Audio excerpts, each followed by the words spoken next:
ஓம் சாய்ராம். நான் வந்து இங்கே 15 இயர்ஸ் இந்த வருவேன். பாபா சேவை பண்ணுறேன். எனக்கு இங்கே வரலன்னா முடியல, ஆனால் வருவேன்.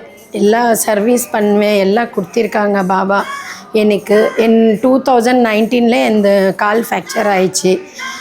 எல்லா டாக்டர்கிட்டே காமிச்சோம். அது அவங்க எல்லாம் ஆப்ரேஷன் தான் சொல்லியிருக்காங்க. 8 lakhs ஆகும். அப்போது கூட நமக்கு அதெல்லாம் எல்லோரும் சொன்னாங்க, இல்லை ஆப்ரேஷன் பண்ணக்கூடாது, சக்ஸஸ் ஆகாது, வெயிட் வேறு வேண்டாம், எப்படி நடிக்கிறீங்க.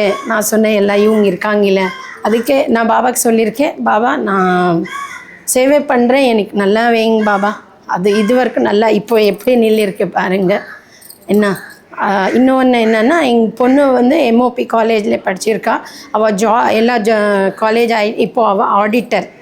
என்ன ஆடிட்டர். அவள் நினைப்பு கூட பார்க்கல. ITCயில் ஓன்லி ரேங்க் ஸ்டூடெண்ட் தான் எடுப்பாங்க. அவள் ரேங்க் இல்லை. அப்போது கூட அவளுக்கு அங்கே ITC ஆடிட்டர், ஹோட்டலில் ஆடிட்டர் இருக்கா. அவள் என்ன சொல்லணும், எவ்வளோ மிராக்கிள் பண்ணியிருக்காங்க பாபா. இல்லை கவுண்டிங்கே இல்லை. அவ்வளோ நன்றி பாபாவுக்கு, ரொம்ப நன்றி நான் சொல்கிறேன்.